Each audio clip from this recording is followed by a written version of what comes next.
श्री शिवाय नमस्तुभ्यम। दोस्तों, आप सभी लोग जानते हैं कि आज इंदौर में द्वादश ज्योतिर्लिंग शिव महापुराण कथा का आज पहला दिन था।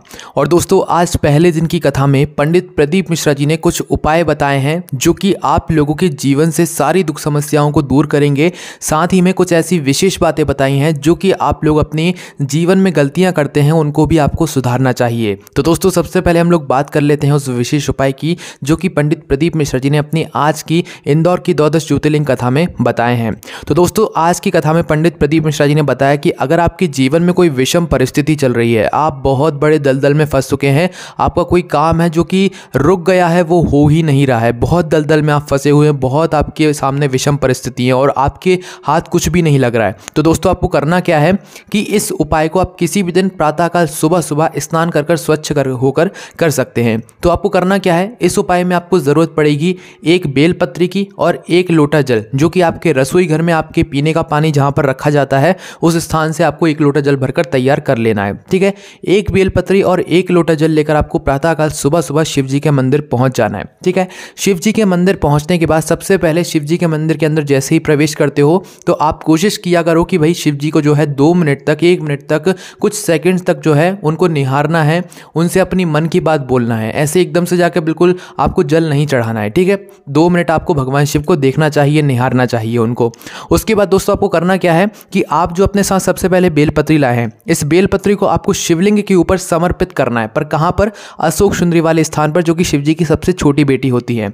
अभी अशोक सुंदरी का जो स्थान है ये जलाधारी के ऊपर होता है, जलाधारी के बिल्कुल बीचों बीच, जो सर पे बने हुए तो या कहीं मोटी सी लाइन होती है, बिल्कुल बीचों बीच वहां पर आपको सबसे पहले बेलपत्री समर्पित करनी है। ठीक है, तो दोस्तों इस बेलपत्री को अशोक सुंदरी वाले स्थान पर समर्पित करने के बाद आप जो अपने साथ एक लोटा जल लेकर आए हैं, इस एक लोटे जल में से थोड़ा सा जल आपको इसी बेलपत्र के ऊपर अशोक सुंदरी वाले स्थान पर समर्पित करना है। कितना?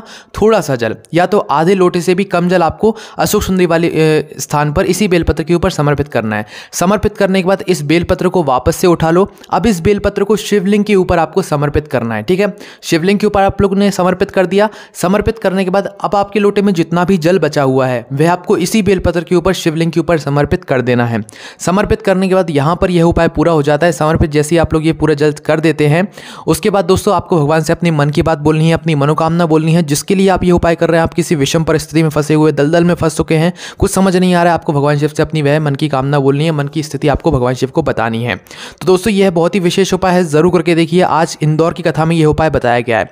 उसके बाद दोस्तों पंडित प्रदीप मिश्रा जी ने आज अपनी कथा में बताया है कि आप लोगों को अपनी पूजन की थाली खुद तैयार करनी चाहिए। जैसे कि आपके घर में कभी कोई पूजन होती है, कोई हवन होता है, तो भाई आपको अपने आसन खुद लगाना चाहिए। पंडित जी को आपको आसन लगाने का नहीं बोलना चाहिए, आपको खुद पहले ही अपना आसन लगा लेना चाहिए, अपनी पूजन की थाली तैयारी कर लेना चाहिए।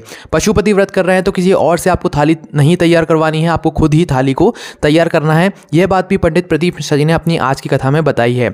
और दोस्तों पंडित प्रदीप मिश्रा जी ने बताया कि जब तक आपके घर में बेटा या बेटी जो होते हैं वो कुंवारे रहते हैं, जब तक उनकी माँ जब तक शिवलिंग के ऊपर जल चढ़ाती है या वो जो भी पुण्य करती है उनकी माँ, तो उसका कुछ भाग बेटा और बेटी को जरूर मिलता है।